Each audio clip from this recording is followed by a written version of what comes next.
हाँ जी, हाँ जी। Good afternoon, good evening, good afternoon, good afternoon जी, गुड आफ्टरनून जी, good afternoon, good evening, good. हाँ जी, शुरू करें कि आरपीएस में करनी है या फिर नेक्स्ट क्लास में करनी है, थ्योरी करें।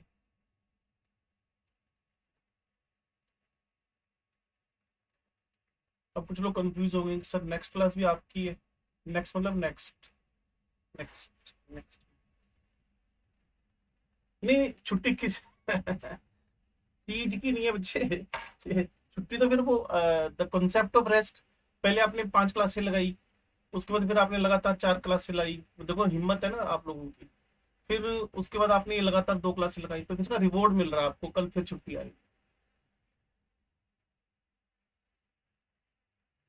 नहीं नहीं, वो तो है ही, वो तो है, वो तो है, वो तो है। तो पार्थ सबको राखी बांध के आ सकता है आराम से। तो पार्थ को ही छुट्टी पार्थ में छुट्टी चाहिए ना। चलो जी। तो अभी, हाँ, पूरे 4:10 हो गए। तो डोल्टन लो की बात कर लें भी जल्दी से। 5-4 मिनट का काम है, कुछ ज्यादा हैवी काम है नहीं।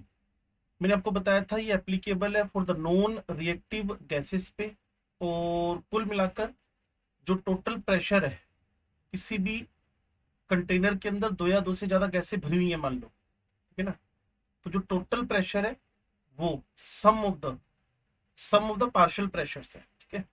इसने कहा इट स्टेट्स दैट, कल जितना लिखा था तो उसके आगे बात कर रहा हूँ। It states that any given temperature, temperature constant कर दिया, वहीं आ जाऊंगा वापस जहां हमने छोड़ा था।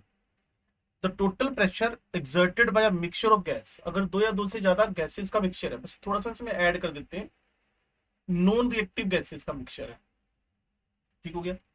विच do not react chemically, it is equal to the sum of partial pressure of constituent gases. तो कुछ बहुत बड़ा, मैंने आपको कल भी बताया था, रॉकेट साइंस है नहीं। आपको जितने भी प्रेशर्स वगैरह दे रखे होते हैं ना, गैसेस हो नॉन रिएक्टिव हो, उनके पार्शियल प्रेशर का सम टोटल प्रेशर है, बस कहानी खत्म, ठीक है। तो P total is equal to P1 plus P2 plus P3, जो पीछे हमने लिखा था, ठीक है। पार्शियल प्रेशर है क्या, वो तो सबको पता है, जो mole fraction into total pressure होगा। वैसे पार्शियल प्रेशर का मतलब हो गया individual pressure of gas, individual, ठीक है ना। Partial pressure of a gas in a mixture is the pressure that it would exert to the container when present alone in the same container। मान लो एक कमरे में गैस अकेली है, उसका 3 atm प्रेशर है। अब 2-3 गैसें भर दोगे ना, तो वही 3 atm प्रेशर की जगह पर पार्शियल प्रेशर टर्म हो जाएगी। तो पार्शियल प्रेशर के लिए कुछ अलग से हमें हाथ पैर मारने की नीड है नहीं। देखो ना, एक गैस ये रही 2.9, दूसरा 7.2, दोनों का मिक्सचर बनाते ही सम क्या हो गया आपके पास 10.1। तो आप सोचो कि डोल्टन लो आपको समझ नहीं आया, तो इसमें डोल्टन लो में कुछ था ही नहीं। आपने समझना क्या था इसमें, कि दो या दो से ज्यादा गैसेज हैं, दोनों नॉन रिएक्टिव, वो सारी सारी नॉन रिएक्टिव है, उनके सबके इंडिविजुअल प्रेशर मतलब पार्शियल प्रेशर का सम टोटल प्रेशर है, ठीक है ना। आगे चले भाई, वहां जाकर मैं आपको पार्शियल प्रेशर को कैसे कैलकुलेट कर सकते हैं वो बता देता हूं। और वही उसके एप्लीकेशन की कैटेगरी में आ जाएगा। डोल्टन आगे तो नहीं निकल गया, कहां गया भाई, ये रहा। चलो, नंबर 3 पे जाके हमने लिखा जी पार्शियल प्रेशर। आप इस ब्लैक स्क्रीन के साथ कंफर्टेबल है? चलो, चलो बताइए पार्शियल प्रेशर क्या। तो सबसे पहले इसके छोटे छोटे टुकड़े कर लेते हैं। मान लो आपके पास दो या टू और मोर गैसेज है, ठीक है, इन वन कंटेनर। एक कंटेनर के अंदर दो या दो से ज्यादा गैसेज हैं, ठीक है भाई। एक कंटेनर में दो या दो से ज्यादा गैसेज है, इसका बी पार्ट, मोल, Na, Nb, Nc, तीन गैसें मान लो, ये इनके मोल्स हैं। अब आपका चैप्टर काम करेगा मोल कॉन्सेप्ट, ध्यान से सुनना, ठीक है। टोटल मोल क्या हो जाएंगे, सबको जोड़ दो, Na, Nb, Nc, ये टोटल मोल हो गए, ठीक होगी बात। चलिए, अगर इतना लिख लिया तो अगले पेज पे चलो ऐड करो।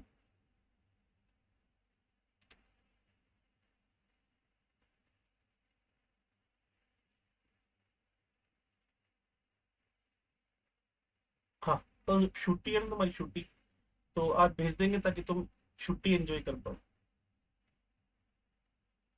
ठीक है, छुट्टी हो गई, अभी कहाँ होगी, 3 क्लासें बची हैं आज की वाली तो। अच्छा अच्छा, ये चलो बढ़िया बात है, तो बताइए। अब मुझे मोल फ्रैक्शन निकालना है, मोल फ्रैक्शन। ठीक है जी, of gas A, gas B, gas C. तो जितने बच्चे क्लास में बैठे हैं सबको पता है individual mole divided by total, individual mole divided by total, individual moles divided by total. ठीक है जी, N A by N T और N B by N T, N C divided by N T. N T total mole है, N A N B N C individual moles है। इतनी बात clear हो गई है। चलो, अब मुझे पार्शियल प्रेशर निकालना होगा, पार्शियल प्रेशर। तो क्या होएगा, mole fraction into total pressure, mole fraction into total pressure, mole fraction. अब तो मेरे पास असाइनमेंट भी आ गई ना, मैं ले आया इंस्टीट्यूट से। तो इससे अब मैं हेल्प लेकर ना आपको लिख के भेज दूंगा क्लास खत्म होने के बाद, मतलब अप्रोक्सीमेट 7 सवा 7 के आसपास। तो पार्शियल प्रेशर है क्या, mole fraction into total pressure. तो अगर मुझे पी ए निकालना है या पी बी निकालना है या पी टी निकालना है, तो आप सारे मेरी हेल्प भी कर सकते हो। यहां लिखा जी मैंने mole fraction N A by N T into total pressure, N B by N T into total pressure, N C by N T into total pressure. और वैसे मोल फ्रैक्शन को आपको याद होगा, आपने एक्स टर्म दी थी, चैप्टर का नाम था मोल कॉन्सेप्ट। क्लियर ना। तो यहां तुम एक्स ए लिख सकते थे into PT, X B into PT, यहां एक्स सी इंटू पीटी। तो ये इंडिविजुअल प्रेशर्स मतलब पार्शियल प्रेशर्स निकल आएंगे। इन तीनों का जो सम निकलेगा, इन तीनों का जो सम निकलेगा वो टोटल प्रेशर होएगा। और gases should be non reactive, मैं बार बार आपसे कह रहा हूं। अमोनिया HCl पे इसकी एप्लीकेबिलिटी नहीं है, क्योंकि वो दोनों गैसेस मिलकर अमोनियम क्लोराइड बना लेंगी सॉलिड।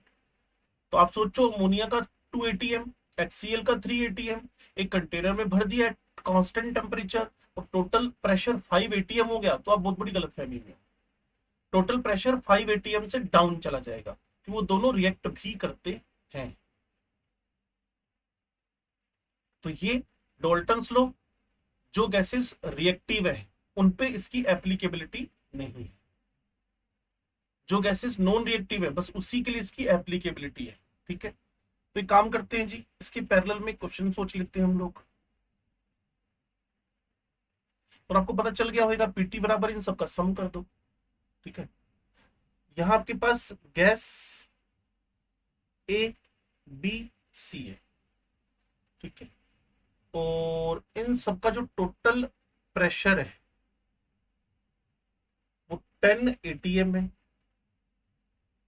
और इसके आपके पास 3 मोल है, इसके आपके पास 4 मोल है, इसके आपके पास 7 मोल्स है। ठीक हो गया।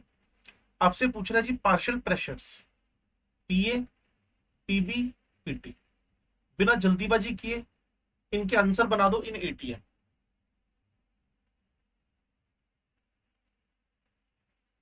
बिना जल्दीबाजी किए इन सबके पार्शियल प्रेशर्स बना दो।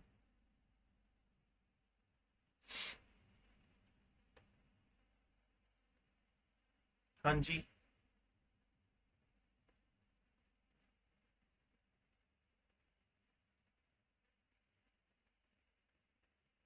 बोलो जी। 3 डिवाइडेड बाय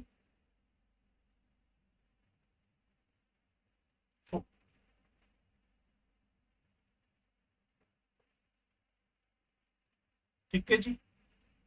तो जब भी इसको सोल्व करोगे 30/14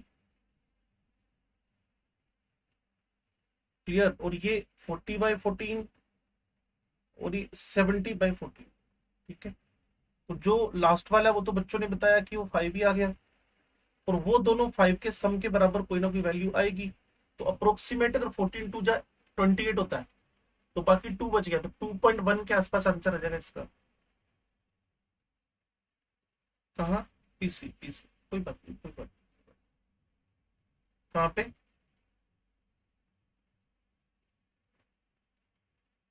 पी, हाँ सी को लिख दिया होगा, ठीक है ठीक है। हाँ भाई, तो 2.1 आई थिंक ये आपके पास आ जाएगा 2.9, 14 3 जा 42 है, 2.9 के आसपास आ जाएगा। आप समझ गए कि बहुत ज्यादा काम नहीं है। और इसी को अगर वो थोड़ा सा और लंबा खींचना चाहता है ना, तो गैस एबीसी के नाम लिखकर उनके मास दे देता हूँ। गैस एबीसी के नाम लिखकर उनके मास दे देता हूँ। और जैसे उनके मास आते हैं आपके सामने, पहले मोल निकालते, मोल से टोटल मोल निकालते, टोटल मोल से मोल फ्रैक्शन निकालते, फिर मोल फ्रैक्शन को मल्टीप्लाई विद टोटल प्रेशर करके पार्शियल प्रेशर निकालते हैं। ठीक है जी, तो कोई बहुत बड़ा काम डोल्टन में आपको दिखने वाला है नहीं। तो ये मैंने आपको बताया कि कैसे हम लोगों ने पार्शियल प्रेशर कैलकुलेट करना है। बस एक लास्ट काम और बता दूं,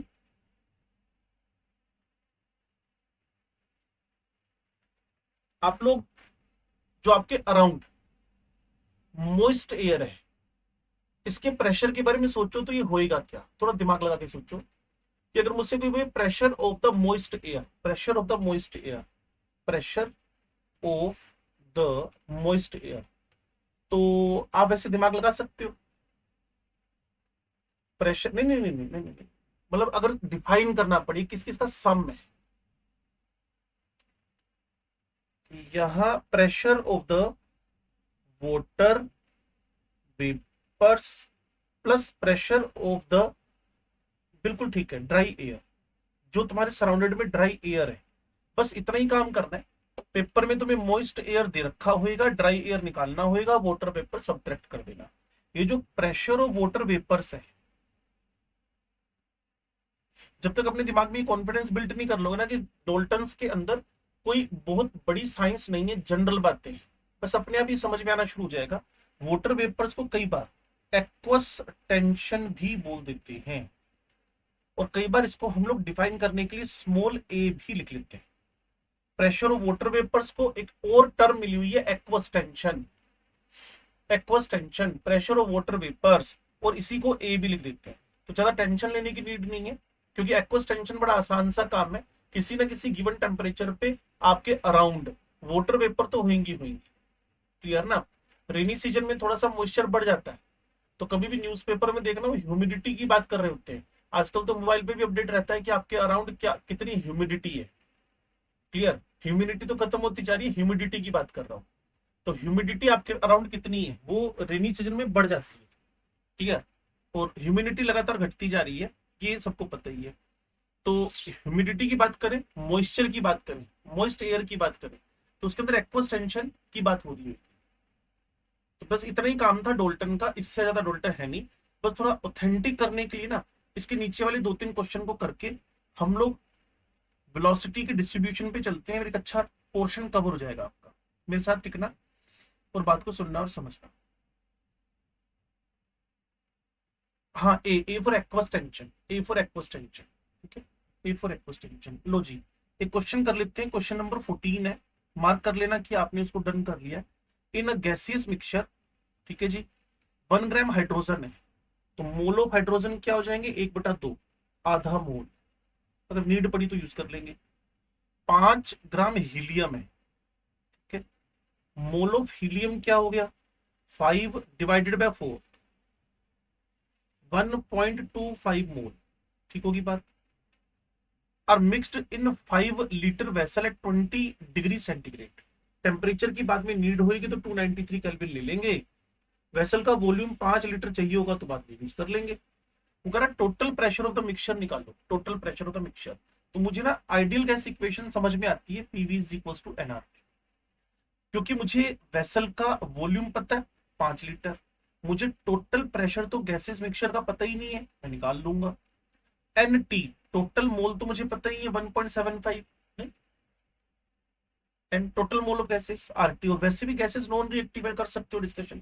टेम्परेचर भी पता है, तो काम करते हैं पीटी इंटू 1.75, और आंसर एटीएम में चाहिए तो 0.0821, टेम्परेचर 293। इससे पीटी कैलकुलेट हो जाएगा, इससे पीटी कैलकुलेट हो जाएगा, ठीक है। Partial pressure of hydrogen and helium, मैं इसके लिए आपका दिमाग लगाना चाहता हूं। Partial pressure of hydrogen helium, मैं आपका दिमाग इसके लिए, तो सांची भी सोच सकती है, मतलब जिसको बोलना है, क्लियर। और अनुषा भी बोल सकती है, क्लियर। और सहज भी बोल सकती है, और अमृत बोल सकती है। चार बंदे टारगेट पे, कि अगर आपको बस चार बंदे टारगेट पे, इन चारों से जब सवाल जवाब होगा आज, आज मतलब अभी इस क्वेश्चन को लेकर, ठीक है। तो आपको partial pressure of hydrogen helium, चारों में से कोई भी बोल सकते हो, अनुषा, सांची, क्लियर। चलो अमृत और सहज, तो बोल दो। इंतजार क्यों करते हो कि वो बोलेगी तो फिर मैं बोल दूंगी या मैं बोलूंगा।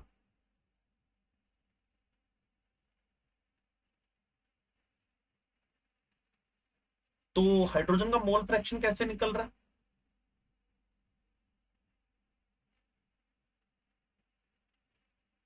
वन, हाँ, 0.5 डिवाइडेड बाय 1.75 इंटू कर दोगे, जो कैलकुलेट होएगा पीटी, है ना। और हीलियम के लिए 1.25 डिवाइडेड बाय 1.75 इंटू पीटी।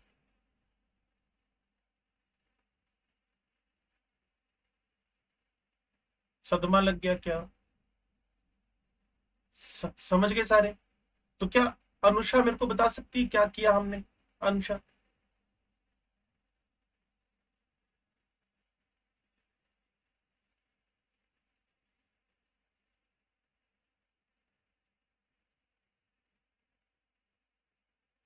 वो कैसे निकालेंगे, थोड़ा आइडिया दो।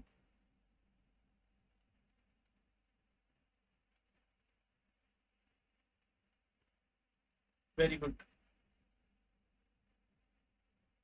टोटल प्रेशर हम निकालेंगे। Nice, very good, very good. और हीलियम के रिस्पेक्ट में भी सेम कॉपी पेस्ट कर देंगे, बस डेटा बदल जाएगा। Nice, very good, very good. चलो, बहुत अच्छी बात है। हाँ जी, अब मैं चुप हूं, और आप लोग सारे के सारे इस क्वेश्चन को पढ़ रहे हो। एग्जाम्पल नंबर 15 आपके टारगेट पे है।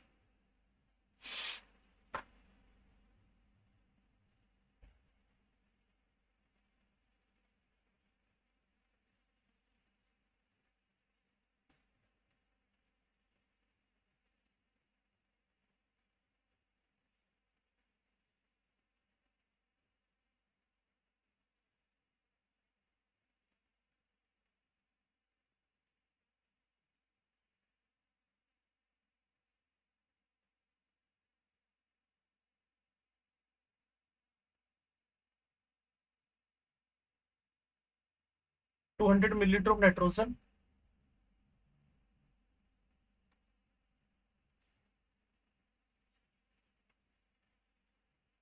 Temperature 298 kelvin, and a pressure of 250 mm।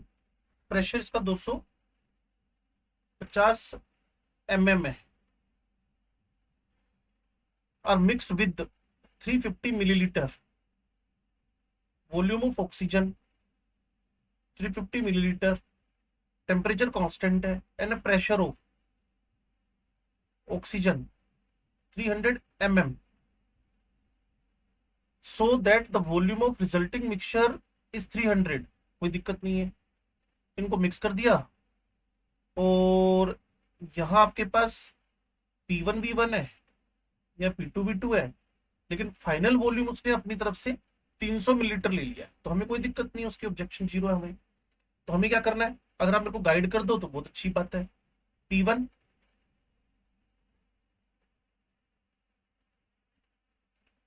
हाँ, वी फाइनल में कई बार बच्चे पता है क्या करेंगे, 200 और 350 को जोड़ देंगे, लेकिन आपको उसके वाले वॉल्यूम को यूज करना है। और आपको फिर मोल कॉन्सेप्ट याद आ गया होगा ना, जब हम दो सॉल्यूशंस मिक्स किया करते थे ना, तो कई बार तो उसका खुद का वॉल्यूम मिक्स करते थे, जो उसने दे रखा है, 200, 300, 500 हो गया, 300, 400, 700 हो गया, 700, 300, हमारे पास 1000 हो गया। कई बार वो अपनी तरफ से बोलता था, the new volume is 1.5 litre, the new volume is 2 litre, the new volume is 2.5 litre. तो हमें वॉल्यूम लेना पड़ेगा। तो अभी इसने अपना वॉल्यूम दे दिया, अब ये भी पता है, ये भी पता है, ये भी पता है, तो पी फाइनल आपके पास एमएम में कैलकुलेट हो जाएगा। सोल्यूशन नहीं पढ़ना, बस आंसर मिलाना होता है, बस फाइनल। टेम्परेचर कांस्टेंट है तो सीधे सीधे बॉयल्स लगा दिया आपने मिक्स करके। बोलो जी। बस एग्जांपल नंबर जो 16 है इसको आप लोग कर लेना, एक तो क्वेश्चन होमवर्क होना चाहिए एटलीस्ट, ठीक है ना। तो यहां हमने डोल्टन की एंडिंग कर दी है, डोल्टन की एंडिंग तो बहुत टाइम पहले हो गई थी, डोल्टन स्लो की एंडिंग कर दी है, ठीक है भाई। यहां हमारी थ्योरी खत्म हुई थी डोल्टन से रिलेटेड। ये आपने एक दो क्वेश्चन पूछे थे तो मैं इसको रब कर रहा हूँ, ये कल जब आपने मेरे को क्लास के बाद रोका था मैंने रब कर दिया। ये Maxwell distribution of the velocities है। अब बोलो जी क्या करना है, हम अगला टॉपिक स्टार्ट करें या फिर हंगामा करना चाहते हैं? पार्ट करें, हंगामा करना चाहते हैं? करो करो करो। तुम तालिबान हो क्या? फिर आ जाओ इधर। लो जी, मैक्सवेल डिस्ट्रीब्यूशन ऑफ वेलोसिटीज अच्छा टॉपिक है, इसमें तीन तीन टाइप की वेलोसिटीज है। क्लियर। सबसे ज्यादा आज जो खुश लग रहा है वो एक आदमी वो है स्नेहा। स्नेहा इतनी खुश कि स्नेहा का बर्थडे लग रहा है आज मुझे। है? पक्की गल। चलो, Maxwell distribution of the velocities, ध्यान से सुनना और समझना, एक एक बात को, इसके नोट्स बनाएंगे पैरेलल में। Number one, eight a particular temperature, temperature आपको कांस्टेंट, पहले हेडिंग डाल दूं भाई। वैसे आपके ना 6 आरपीएस तक हो सकता है, तो जो मिसलेनियस वाली है ना उसमें पिछली 5 आरपीएस का वापस डिस्कशन है, ठीक है। तो मुझे लग रहा है इस चैप्टर में तुम दिक्कत करोगे, पर तुमने तो उड़ा दिया ये चैप्टर।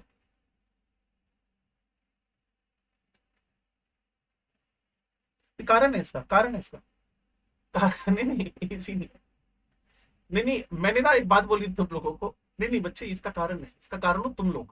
क्योंकि पता है क्या है, जितना तुम चैप्टर को आगे बढ़ाते मैच्योरिटी आती जाएगी बच्चे, मैंने कहा 12वीं में तुम एक्स्ट्रा ऑर्डिनरी परफॉर्म करोगे सारे के सारे। जिन्होंने भी चैप्टर सुने हैं ना, मोल सुन लिया जिसने, एटॉमिक स्ट्रक्चर सुन लिया जिसने, केमिकल बॉन्डिंग सुन लिया जिसने, पीरियोडिक टेबल सुन लिया, इस चैप्टर को सुन रहा है, बस ये कि मैटर नहीं कर रहा है 110 नंबर आ रहे हैं, 115 आ रहे हैं, 150 आ रहे हैं, 170 आ रहे हैं, है ना। मैच्योरिटी ऑफ माइंड आती जाएगी, सीरियसनेस चाहिए, तो अपने आप ही नंबर ना, अब देखो स्टेट्स ऑफ मैटर है। हम फैकल्टी जरूर परेशान हुए थे, बच्चों को समझ नहीं आएगा, बच्चों को समझ नहीं आएगा, लेकिन तुम तो उड़ा रहे हो चैप्टर को फटाफट, तो बहुत बड़ा बोधर नहीं है। ये मैच्योरिटी ऑफ माइंड अपने आप ही आता है, और मैंने तो ये वाला डेवलपमेंट अपने घर में देखा है ना, तो पता चलता है खुद कि बच्चा 11th में थोड़ा सा अनकंफर्टेबल फील करता है, जैसे जैसे 11वीं मिड में पहुंचती है थोड़ा कंफर्टेबल, थोड़ा और कंफर्टेबल, 12वीं में आकर सुपर कंफर्टेबल, उसको दिक्कत ही नहीं है, हर चीज को अपने आप ही समझता है। और फिर मैं कोचिंग में भी देखता था ना जब, तो 12वीं के बच्चे मेरे पास डाउट लेने नेग्लिजिबल आते थे, तो जो भी पूछो कर लिया कर लिया कर लिया कर लिया कर लिया। और जबकि 11वीं वाले सबसे ज्यादा भीड़ होती थी हमारे यहाँ, 2:30 बजे हम डाउट्स के लिए बैठ जाते थे, 11वीं वाले डाउट डाउट, और एक एक डाउट को हम 4 4 5 5 बार बताते थे, बाहर भी, क्लास के अंदर भी, क्लास के बाहर निकलते भी, ठीक है ना, उससे चलता रहता था। लेकिन मुझसे इरिटेट नहीं होते थे, हमें पता था ये होएगा, और धीरे धीरे डेवलपमेंट अपने आप ही हो जाना। लेकिन बच्चे को ये समझ नहीं आता ना, बच्चा छोटा है इसलिए। सुनो, सबसे पहली बात, टेम्परेचर कांस्टेंट कर लिया हम लोगों ने। एक एक बात को ध्यान से सुनना, 3 4 बार थ्योरी पढ़ा दूंगा मैं आपको। Eight a particular temperature the different molecules of gas possess the different velocities। लो जी, हमने एक सैंपल ऑफ गैस ले लिया, एक सैंपल ऑफ गैस ले लिया, ठीक है। फिर इसके different molecules, observe the different molecules of the gas, clear. वो जो ऑब्जर्वेशन आई ना, उस ऑब्जर्वेशन में हमने क्या देखा, different molecules have the different speeds, different speeds. अब कोई पूछे डिफरेंट स्पीड्स के पीछे वजह क्या है, उसका जवाब है हमारे पास, हम बताएंगे भी आपको। लेकिन कुल मिलाकर हमने देखना क्या था, हमारे पास एक सैंपल ऑफ गैस था, उसके हर मोलिक्यूल पे नजर मारी हमने, observe the different molecules of the gas, different molecules have the different velocities और डिफरेंट स्पीड्स, और वो कॉन्टिन्यूअसली बदल भी रही हैं, वो कॉन्टिन्यूअसली बदल भी रही हैं। एक बार फिर, at a particular temperature the different molecules of the gas possess different velocities. कारण क्या है? Clear? Reason of different velocities, reason of the different velocities, different velocities का रीजन क्या है? उसका आंसर है continuous collision of the molecules themselves. कल हमने बात की थी ना, मॉलिक्यूल खुद से भी टक्कर करते हैं, यानी खुद का खुद पे भी प्रेशर लगाएंगे, और वो लोग कंटेनर से भी। तो वो बात देखो आज फिर आ गई है, reason of the different velocities. तो पहला रीजन इसका क्या है? वो आपके पास है कॉन्टिन्यूअस, लगातार कॉन्टिन्यूअस कोलिजन्स, टक्करें, कॉन्टिन्यूअस कोलिजन्स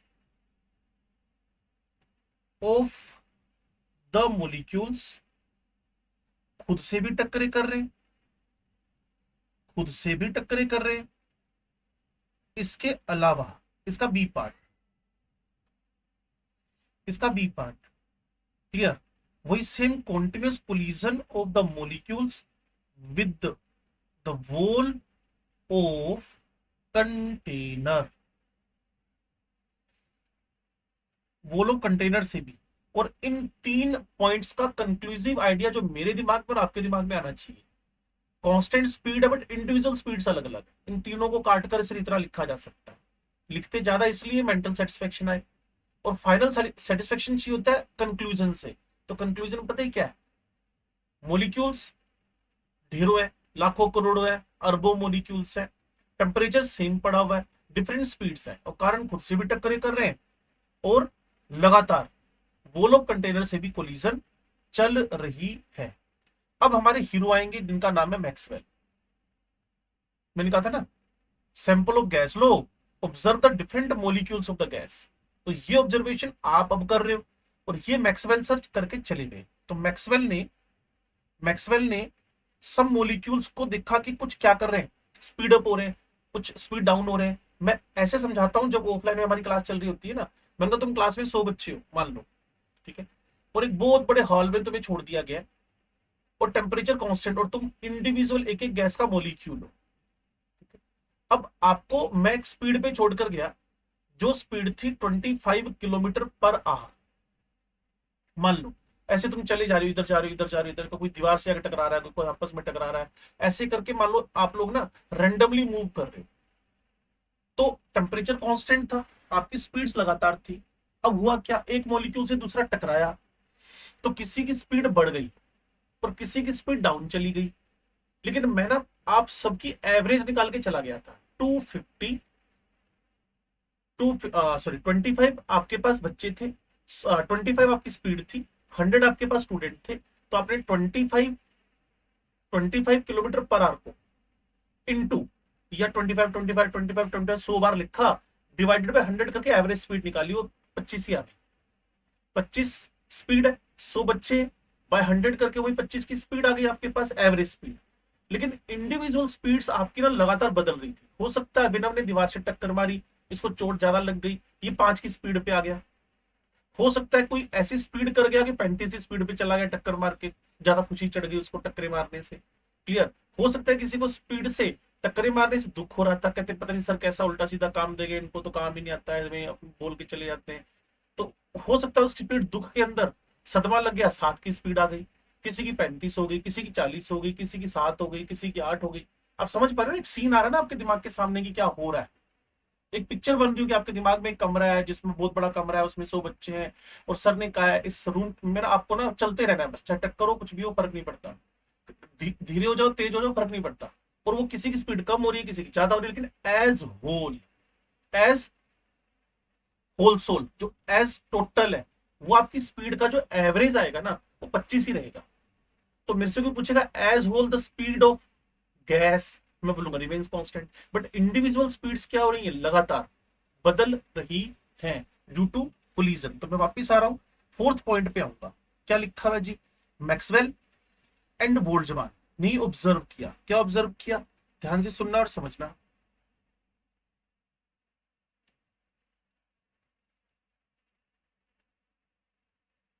ये नाम अगले साल भी मिलेंगे आपको।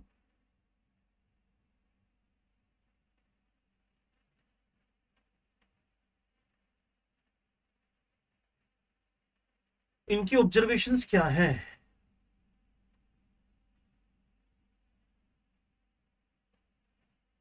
इन्होंने क्या देखा, रिजल्ट ऑफ कोलिजन से क्या हुआ, तो सम मोलिक्यूल्स आर स्पीड अप, टक्करें होने से, ड्यू टू कोलिजन, ये सिर्फ पहले जोड़ लेना, या मैं पहले इसको यहां लिख देता हूं, due to collision,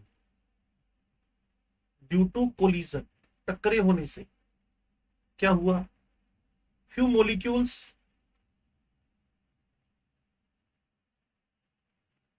speeded up, कुछ मॉलिक्यूल्स और फ्यू मॉलिक्यूल्स स्पीड डाउन हो गए।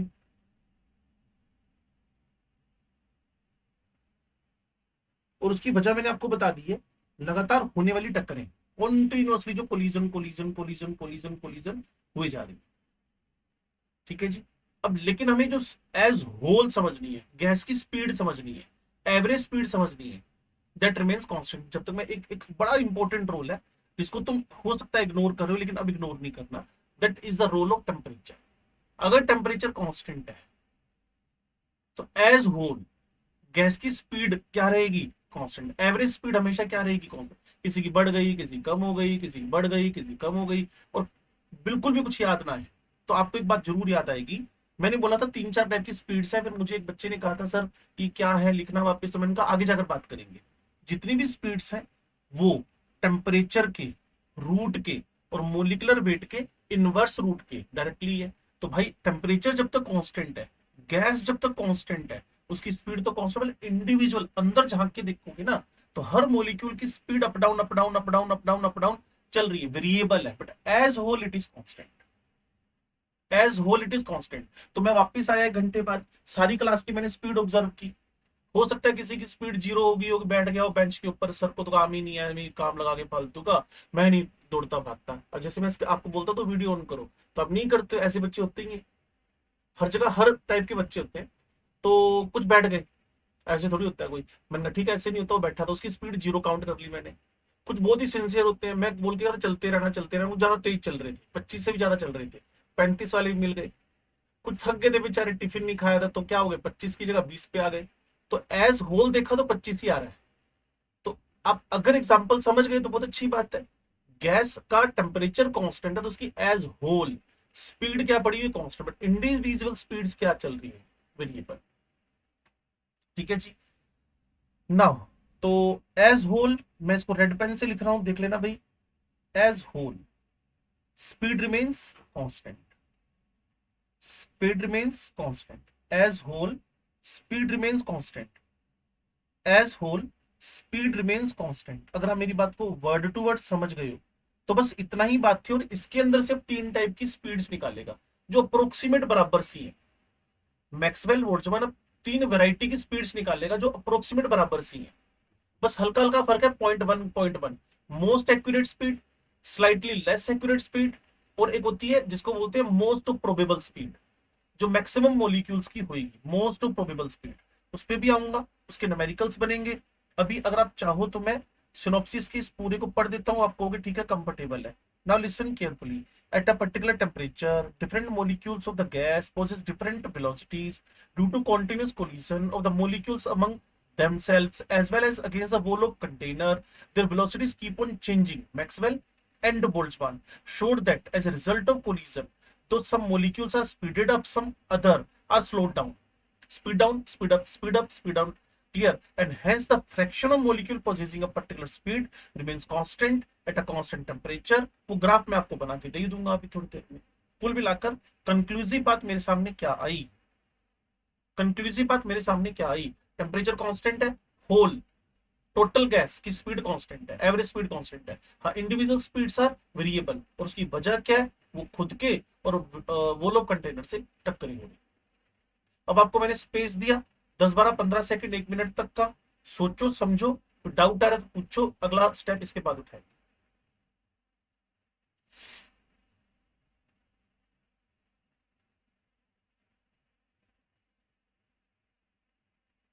तुम्हें तो सदमा लग गया।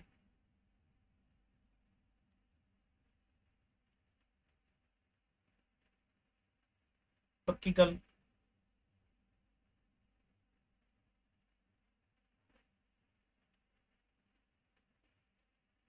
ये लो जी, टाइप ऑफ द स्पीड्स और वेलोसिटीज।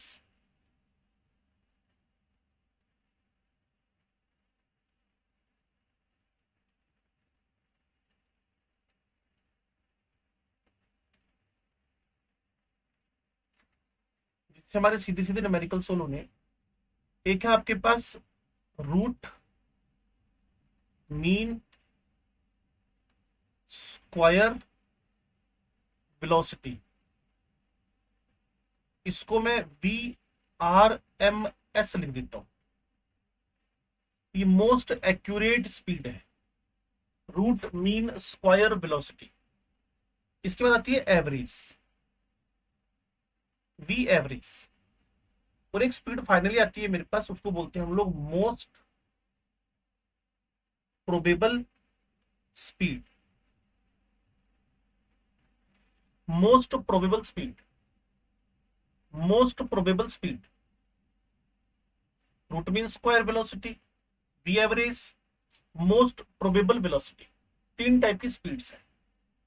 तो गेम शुरू करते हैं भाई। Number 1, VRMS। वैसे इसका तो डेरिवेशन है हमारे पास, केटीजी से केटीजी इक्वेशन बनती है, काइनेटिक गैस थ्योरी की इक्वेशन बनती है, उससे निकल कर आती है। तो ये फॉर्मूला आपके पास है 3RT/m। Root mean square velocity का जो फॉर्मूला वो है 3RT/m। अगर मैं PV is equal to NRT समझता हूं for 1 mole of gas, PV is equal to RT लिखता हूं। इस RT की जगह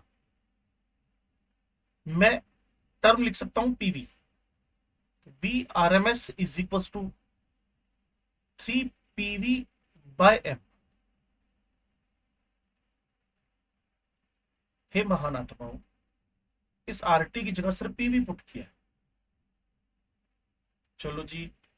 और अगर मैं 1 मोल गैस ले लूं तो ये मोलिकुलर वेट उसका मास के बराबर ही हो जाएगा। आपको पता है 1 mole of gas is equal to mass, mass is equal to 1। तो जो 1 मोल है, मोल कॉन्सेप्ट का फायदा। तो मास बाय वॉल्यूम कभी सुना हुआ आपने? डेंसिटी। तो डिनोमिनेटर में मैंने मास बाय वॉल्यूम को डेंसिटी लिख दिया। कभी कभी ऐसा भी करेगा, VRMS इंडिविजुअल स्पीड्स दे देगा, V1+, V2+। और मुझे लगता है एक ना क्वेश्चन है भी तुम्हारे RPS में है शायद, इंडिविजुअल स्पीड्स दे देगा। 2 kilometre, 3 kilometre per hour, 2 metre per, जो भी स्पीड्स का वैल्यू मीटर पर सेकंड या किलोमीटर पर सेकंड जो भी होगा, तुम्हें उनके स्क्वायर्स बनाने, तुम्हें उसका एवरेज लेना है, और फाइनली तुम्हें उसका रूट निकाल देना है। रूट मीन, रूट ये वाला जो ग्रीन से लिखा है, मीन जो डिवाइडेड बाय n किया है, स्क्वायर जो 1 2 3।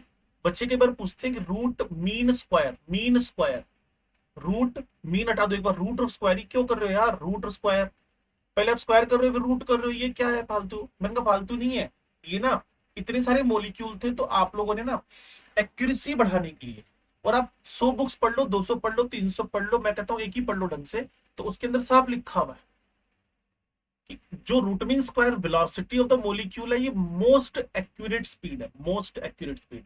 अगर तुम समझने में इंटरेस्ट हो तो पहले वाले फॉर्मूले को उठाना, उसके 3 का रूट ले लो 1.732, और अंदर क्या बच गया?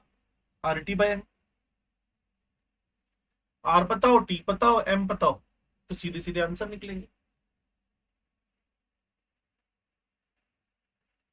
सबसे ज्यादा उबासियां मारने का जो आज का अवार्ड जाता है वो जाता है अभिनव को।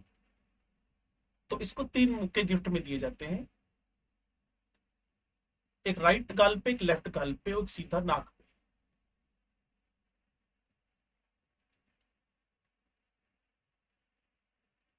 क्लास में उबासी लेना मतलब टीचर की बेइज्जती करना।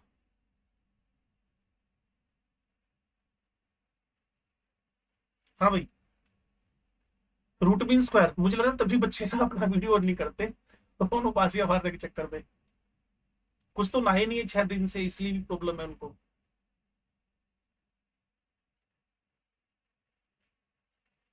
हाँ जी।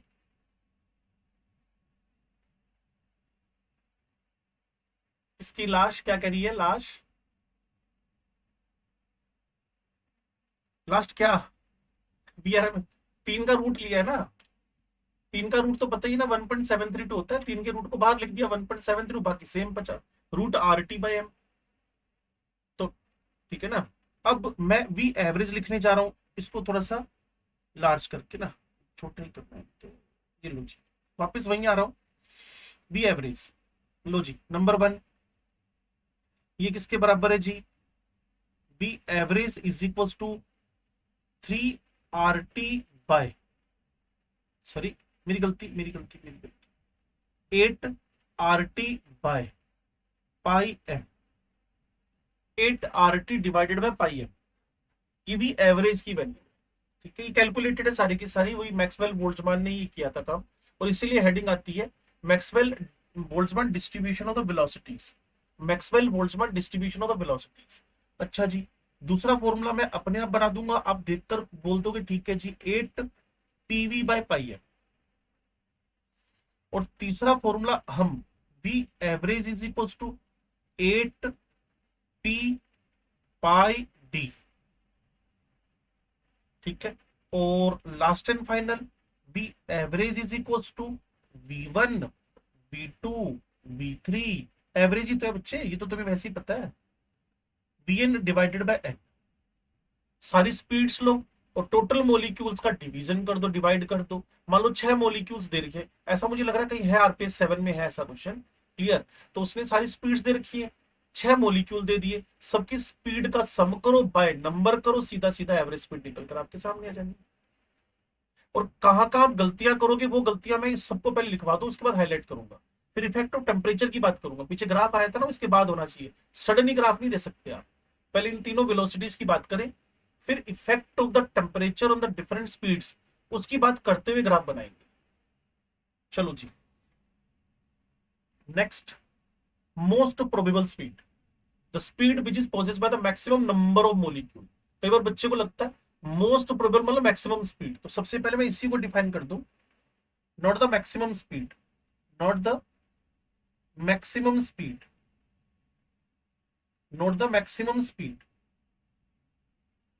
नाम मोस्ट प्रोबेबल लिखा है, तो डेफिनेशन भी आ जाएगी, speed which is possessed by the maximum number of molecules,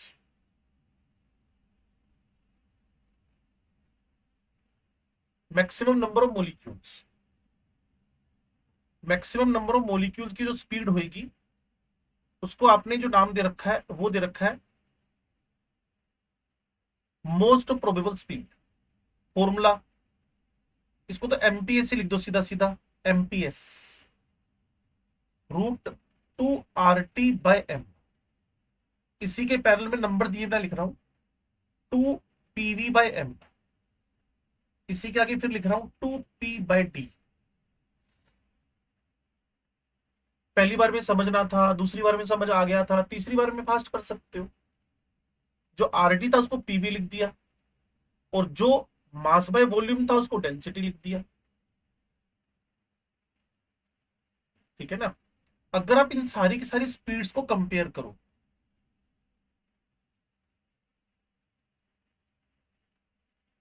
तो जो पहली वाली स्पीड है 1.732 √RT/m है। दूसरी वाली स्पीड को कैलकुलेशन किया हुआ है तो आपको 8 डिवाइडेड बाय पाई, 8/पाई मतलब 8/3.14 का रूट लेना है, तो अप्रोक्सीमेट 1.6 आता है, कभी चेक कर लेना बैठकर। RT/m, जो जो कांस्टेंट थे ना उनको सोल्व कर लिया। और ये 2 का रूट आप सारे बच्चों को पता है, ठीक है ना। तो आप कंपेयर कर रहे हो तो ये कैंसलेशन पे चले गए, तो हाईएस्ट स्पीड आपके पास कौन सी जा रही है, चाहो तो इसके बाद आप किसी भी तरीके से इसको एक्सप्रेस कर सकते हो, बट हाईएस्ट स्पीड कौन सी है, root, mean, square, V average, और फाइनली एमपीएस, मोस्ट प्रोबेबल। और कई बार मैं बच्चों को ऐसे समझाता हूं, by the most probable speed is the least speed. मान लो 15 लाख बच्चे पीएमटी में बैठ रहे हैं, जब आप दोगे तो हो सकता है 18 लाख बच्चे पीएमटी में बैठ रहे हैं, मान लो ऐसा हो गया। 18 लाख बच्चे नीट के पेपर में बैठ रहे हैं। अब आपको एग्जैक्ट बताऊं, उसमें से ना 18 में से लगभग 17 लाख बच्चे ऐसे होंगे जिससे कोई फाइट ही नहीं है, फाइट में ही नहीं है, लड़ाई में ही नहीं है, लड़ाई में ही नहीं है। क्लियर। वो लड़ाई में क्यों नहीं है, कैसे नहीं है, क्योंकि उनके जो नंबर आ रखे हैं ना, वो अप्रोक्सीमेट 400 से नीचे नीचे ही है, 350, 360, 400। आजकल तो परसेंटाइल चलती है उधर जेई में, इज्जत बचाने का सबसे बढ़िया तरीका है वो परसेंटाइल। क्लियर ना। आपके नंबर शंबर तो कुछ आ नहीं रखे होते, लेकिन पेरेंट्स को मेरे बच्चे को 90 परसेंटाइल आए, मैंने रैंक चेक करना क्या रखी है, रैंक चेक की तो रैंक पता है क्या आ रही थी, 4.5 लाख। मैंने कहा 5 लाख बच्चे तो टोटल बैठे थे, 4.5 लाख आप बच्चे की रैंक आई है, लेकिन परसेंटाइल मेरे बच्चे की 90 है। और वो 90 परसेंटाइल की कैलकुलेशन को फॉर्मूला बना हुआ इसका, तो उससे पता चलता है आपके बच्चे के नंबर ही 20% आ रखे हैं, आई नहीं नंबर। तो परसेंटाइल परसेंटेज नहीं होती, पहली बात तो आपको बता दूं, ये नीट वालों ने अभी तक परसेंटाइल सिस्टम किया नहीं है, परसेंटेज भी टिके। तो मैंने जो एक बात आपको बोलनी थी वो क्या बोलनी थी, 18 लाख बच्चों में से 16-17 लाख बच्चे ऐसे होते हैं जो फाइट में ही नहीं है, लड़ाई में ही नहीं है, वो 300-400 की एवरेज लेके बैठे होते हैं, बस उसी को मोस्ट प्रोबेबल स्पीड बोला हुआ है। जितना बल्क बढ़ता है ना, जितना बल्क बढ़ता है, क्लियर, तो उनकी जो एवरेज सी स्पीड है, कम सी स्पीड है, जो भी है, वो उसको आपने कलेक्टिवली एक नाम दे दिया है, मोस्ट प्रोबेबल स्पीड। थोड़ा सा और ऊपर गए, वो इंडिविजुअल मॉलिक्यूल्स का स्पीड काउंट किया, बाय टोटल नंबर किया, वो एवरेज निकल आया, और फिर उनका स्क्वायर किया, एवरेज लिया, रूट लिया, वहां एक्यूरेसी आ गई। आपने कई सारे मेजरमेंट किए ना, स्क्वायर, रूट, एवरेज, उससे जो स्पीड आई वो मोस्ट एक्यूरेट स्पीड आई। तो आपके पेपर में कभी आ जाए the most accurate speed of the molecules, your answer should be that is root mean square. Average direct calculate हो रही है। कुल मिलाकर न्यूमेरिकल फॉर्म क्या बनेगी, उस पर मुझे आना था थोड़ा सा, न्यूमेरिकल फॉर्म। ठीक है जी, जो गलतियां आप करोगे वो सुनो,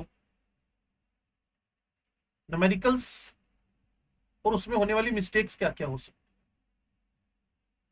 देखो भाई, अगर आपके पास वी आर एम एस है, 3 RT/m है, और आंसर आपको अगर मीटर पर सेकंड में निकालना है,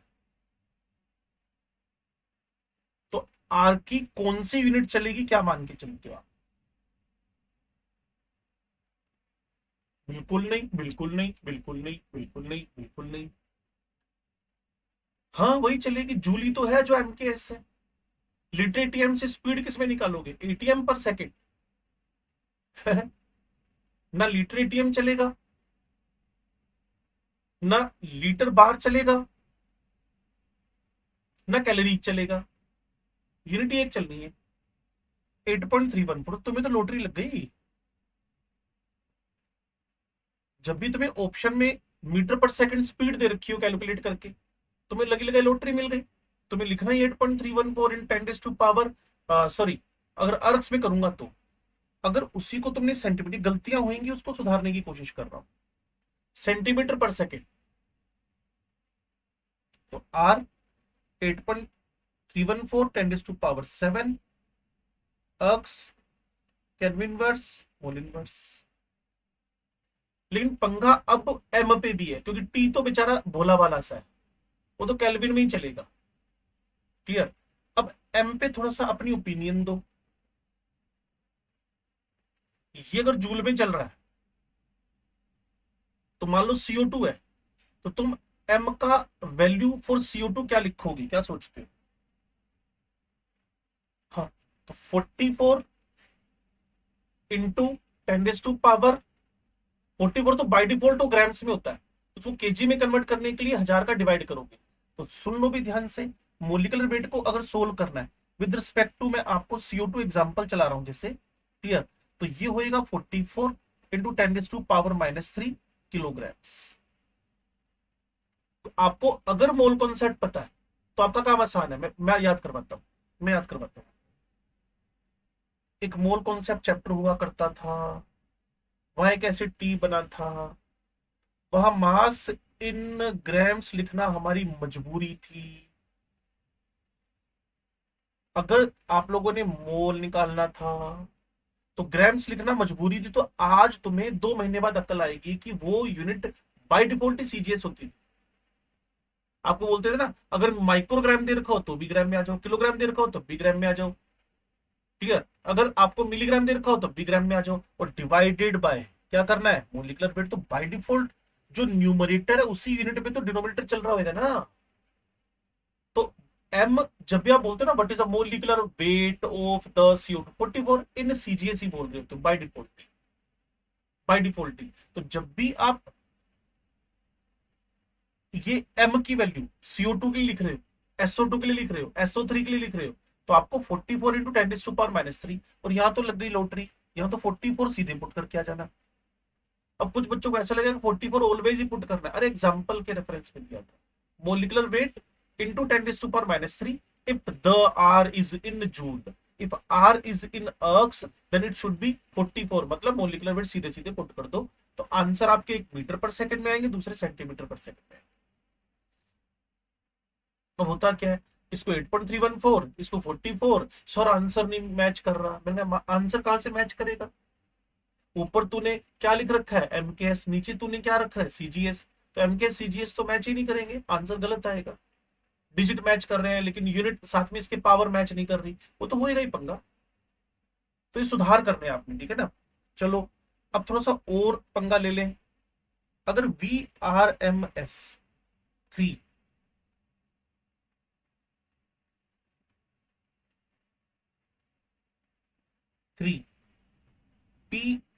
PV/M 3P/D करें तो इनकी यूनिट्स भी संभालनी पड़ेगी।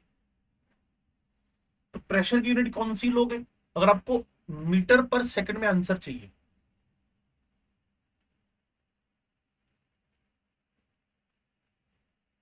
हाँ, न्यूटन मीटर नहीं, न्यूटन पर मीटर स्क्वायर, न्यूटन मीटर। हाँ, न्यूटन मीटर तो वर्क होता है। अरे पास्कल क्यों? पास्कल तो हाँ न्यूटन पर मीटर, न्यूटन मीटर स्क्वायर ही होगा, न्यूटन पर मीटर स्क्वायर। तो प्रेशर शुड बी न्यूटन पर मीटर स्क्वायर। और डेंसिटी के बारे में, वैसे यूनिट क्या होती है डेंसिटी की, मास बाय वॉल्यूम देख के? हाँ, केजी पर मीटर क्यूब। ये छोटी छोटी बातें हैं जो आपको संभल कर चलानी पड़ेगी। वैसे मैंने देखा है P/D पे न्यूमेरिकल 10 में से आधा भी नहीं है, मतलब कम है। लेकिन R और M पर रिलेटेड क्वेश्चन ज्यादा है। तो इस जगह पे क्या हो जाएगा?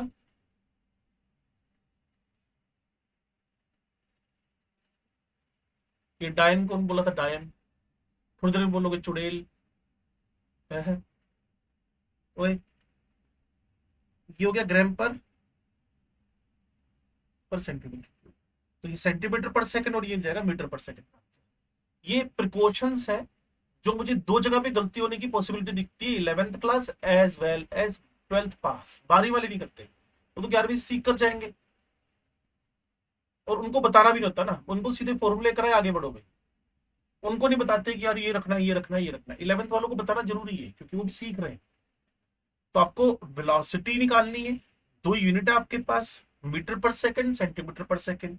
तो आर की यूनिट वैल्यू क्या आएगी और एम की वैल्यू कौन सी टर्म में पुट करनी है, थोड़ा सा सोच समझ के काम करना। RP7 में फंसोगी नहीं कहीं भी, जीरो डाउट के साथ निकलेगी, जीरो डाउट के साथ। बोलो जी। तो इसके बाद आगे बढ़ूं भी, effect of temperature on the different type of speeds. Effect of temperature on the different type of speeds. लो जी।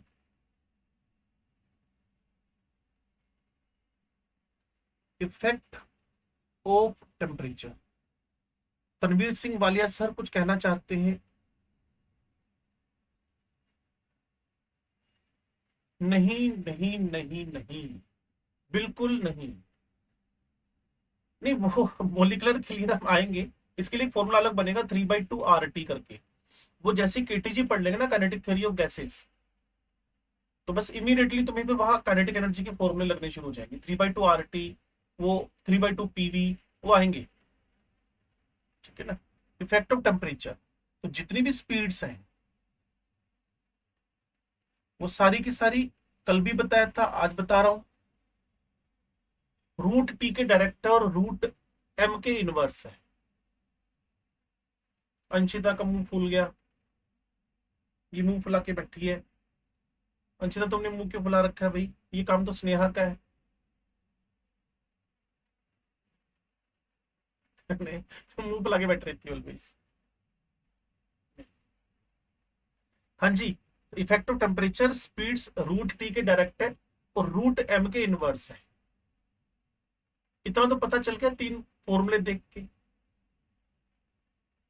चलो, 10 मिनट की क्लास बची हुई है भाई, 5:15 तक है हम लोग, उसके बाद आगे बढ़ते हैं।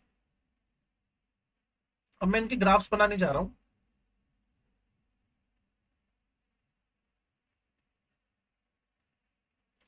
लो जी, यहां मैं लूंगा, वैसे मैंने आज तक का जो बच्चों के साथ में डिस्कशन किया ना, उससे मेरे को मैक्सिमम 2 ग्राफ मैं बनाता हूँ, दोनों के आंसर मुझे परफेक्टली बच्चे दे ही देते हैं। यहां मैं स्पीड्स लेके चलूंगा डिफरेंट टाइप की, यहां मैं फ्रैक्शन ऑफ द मोलिक्यूल्स, और इधर मैं स्पीड्स लेके चलूंगा, इधर मैं फ्रैक्शन ऑफ द मोलिक्यूल्स लेके चलता हूं। तो सबसे पहला ग्राफ बनने जा रहा है, लो जी, ये टेम्परेचर T1 पे बन गया। उसके बाद मैंने टेम्परेचर बढ़ा दिया, टेम्परेचर बढ़ाया, स्पीड्स बढ़ गई। बच्चे कहते हैं क्या है, ग्राफ तो नीचे आ गया। तो नीचे आना था, क्योंकि टेम्परेचर बढ़ने के साथ साथ में स्पीड तो इस एक्सिस पे है ना, स्पीड इस एक्सिस पे। तो टेम्परेचर बढ़ाया, जो ये वाली स्पीड थी वो बढ़कर आगे चली गई, जो यहाँ की स्पीड थी वो और आगे चली गई। कुल मिलाकर व्हेन वी इंक्रीजेस टेम्परेचर, तो एक T1 एक T2 है। मैं बच्चों से पूछता हूँ T1 कौन है, T2 कौन है, कहते हैं ज्यादा स्पीड वाला T2 है। तो ये ग्राफ तो हो सकता है आपके दिमाग में गया हो। When we increases, when we increases temperature, जब हम टेम्परेचर इंक्रीज कर रहे हैं, तो जो डिफरेंट टाइप की स्पीड्स हैं वो कॉन्टिन्यूअसली क्या कर रही हैं, बढ़ रही हैं।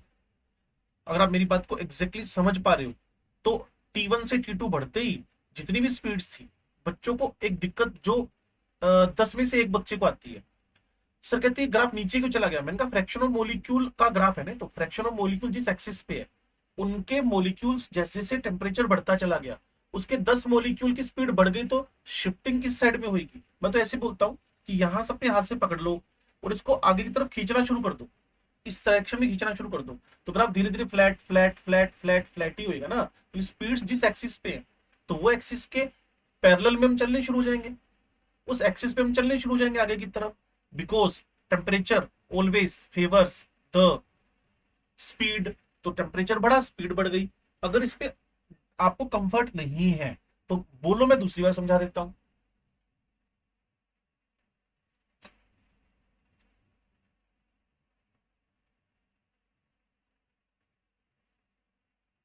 एक बार नहीं, दूसरी बार समझे। तो अब हम सहज से ही पूछेंगे, नो डाउट। बस उसको एक्सप्लेन करना है, लीस्ट टू लीस्ट वर्ड्स और बेस्ट टू बेस्ट वर्ड्स।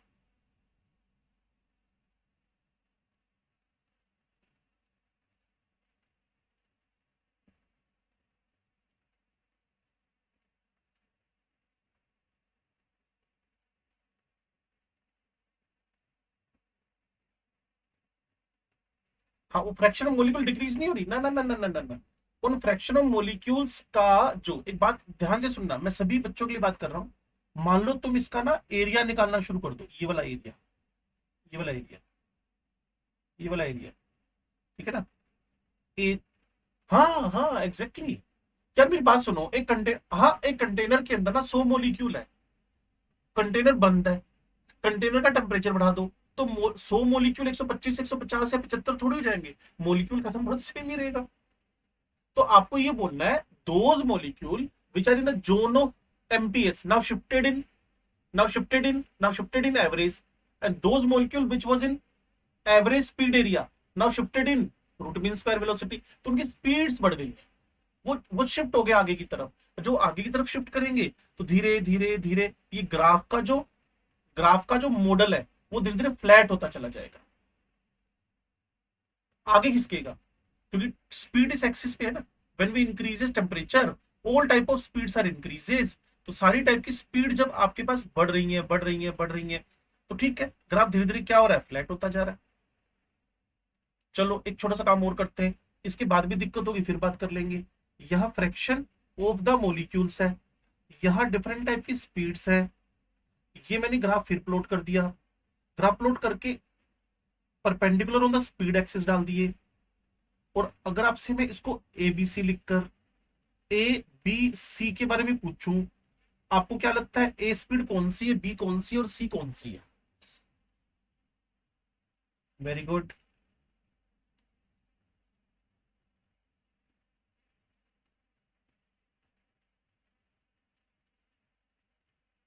देखो मैंने कहा था आप लोग इमीडिएटली खटखट कर आंसर दोगे, खुद ही दोगे, क्योंकि सबको पता चल गया स्पीड एक्सिस ये वाला है, और जो ज्यादा स्पीड है वो सी है, और जो ज्यादा स्पीड है वो कौन सी स्पीड है, 1.6 वाली, उससे कम, सॉरी 1.7 वाली, उससे कम 1.6 वाली, और उससे कम 1.4 वाली। तो 1.7 वाली स्पीड कौन सी है, रूट मीन स्क्वायर। 1.6 वाली कौन सी है, एवरेज। और 1.4 वाली कौन सी है, root mean square, MPS, most probable speed. बोलो भी महान बच्चों।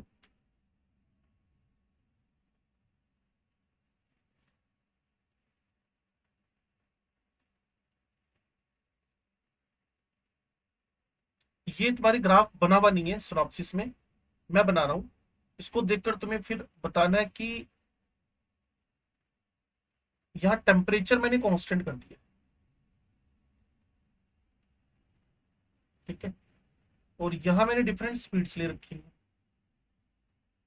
और फिर मैंने ये ग्राफ प्लॉट कर दिया, और ये दो ग्राफ प्लॉट कर दिए, ठीक है, और फोर टू डिफरेंट गैसेज है,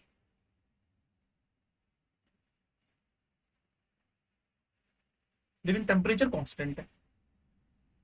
आपको मोलिकुलर वेट का कंपैरिजन करना है, और मैंने देखा है मेरे पास आंसर तुरंत आएगा। M2 कम है, ऐसा बच्चे ने बोला, M2 कम है M1 से। क्या ये सारी जनता को समझ में आ गया?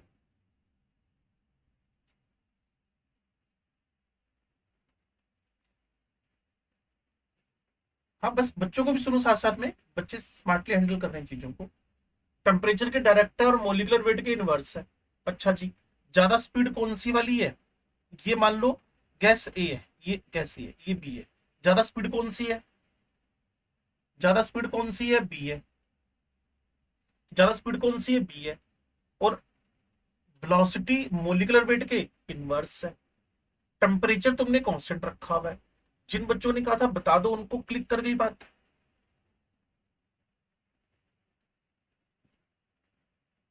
तो हाँ, वही रेट ऑफ डिफ्यूजन, हमारे ग्राहम सर, उनको कैसे भूल सकते हैं हम लोग, है ना। जब जब इनकी बात हम कर रहे होंगे ना, तो इनडायरेक्टली वहां भी इसको लाके फंसाते हैं और इसमें उसको लाके फंसा दो। तुम बिल्कुल 100% करेक्ट बोल रही हो। जो हल्का है, टेम्परेचर कांस्टेंट है, उसकी स्पीड ज्यादा है, उसका रेट ऑफ डिफ्यूजन ज्यादा है, बिल्कुल ठीक बोल रही हो, 100% करेक्ट है। तो वही बात यहाँ आई है, जिन बच्चों को कंफ्यूजन था वो क्लियर हो गया।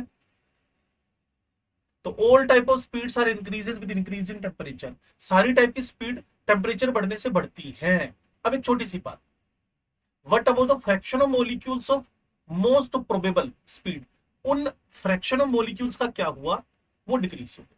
बिल्कुल परफेक्ट आंसर बोल दिया।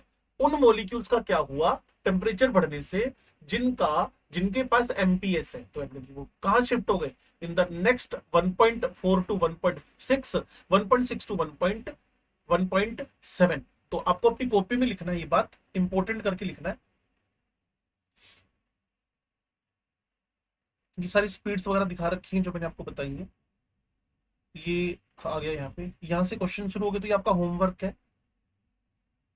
कल 15 अगस्त है क्या? तो छुट्टी क्यों है अभी तुम्हारी कल?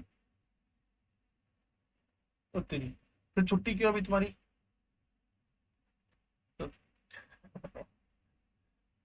The concept of rest. हाँ, रेस्ट रेस्ट में सब ऐसे, तुम ऐसे में मान लेना कि सोना है तुम्हें कल ना। तुम सोचो अब आज ना रेस्ट मिला हुआ है, 24 आवर्स तो सोना है, फिर 24 मिनट्स पढ़ना है ना। हाँ जी। तो 25 तक, और दो क्वेश्चन तुमने छोड़ने 30। हाँ बिल्कुल सही कह रहे हो तुम ना। तो 13B और एक 22, ये दो क्वेश्चन छोड़ने हैं 25 तक। 25 है ना, हाँ। 13B, 13B, और एक क्वेश्चन मैंने बताया था 22 में पे लोड है, बस ये दो क्वेश्चन छोड़ने हैं आपने। वो हम कलेक्टिवली अगली क्लास में पक्का कर लेंगे, तब तक समझ डेवलप हो जाएगी। एक लाइन लिखो भी जल्दी से। With increasing the temperature, with increasing the temperature, fraction of molecules, fraction को अंडरलाइन कर देना, fraction of molecules which possess the MTS, most probable speed. Clear है? फ्रैक्शन क्या हो गया, घट गया, इस डिक्रीजेज। किसी को और एक्सप्लेन करना हो तो बोल देना due to shifting in high speed zone. और हाई स्पीड के दो जोन है आपके पास, वो मैंने आपको बताया था। टेम्परेचर बढ़ने के साथ फ्रैक्शन, स्पीड नहीं फ्रैक्शन। और मोलिक्यूल जिनके पास एमपीएस था, वो फ्रैक्शन। मोलिक्यूल्स का नंबर जिनके पास एमपीएस था, मान लो 4 लाख मोलिक्यूल में 2 लाख मोलिक्यूल के पास एमपीएस थी। और हमेशा रूल ये रहेगा, most probable speed is not the maximum speed, most probable speed is the speed which is possessed by the maximum number of molecule. अब उस 2 लाख मोलिक्यूल में जिनके पास एमपीएस थी, वो शिफ्ट 1,80,000 रह गई, और 20,000 नए जोन में शिफ्ट हो गए विद इंक्रीजिंग द टेम्परेचर। ठीक है भाई? तो 25 तक के डाउट्स क्वेश्चन कर लेना भाई, ठीक है ना। उसके बाद फिर काइनेटिक थ्योरी ऑफ गैसेस पे हम बात करेंगे। लेकिन हाँ, अब तो डाउट सेशन तुम्हारे लगेगा ना परसों तो उस डाउट पे हम लोग आरपीएस 6 तक परफेक्टली काम कर लेंगे। 7 अगर कर पाओ तो आपकी इच्छा है, और मैं असाइनमेंट के आपको टिक करके भेजता हूँ, ठीक है।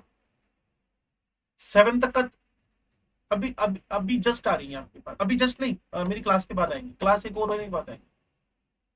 वो मैं बता दूंगा ना। आपको दो चीजें तो है कि आरपीएस 7 तक तो आपने डन करना ही करना है, ठीक है। और फिर असाइनमेंट आपको मिल जाएगी, और फिर उसके बाद बुक का रहेगा, तो बुक में सेक्शन देख के बता दूंगा। ठीक है जी, ठीक है जी। ओके बच्चे, okay bye. Okay bye. Thank you.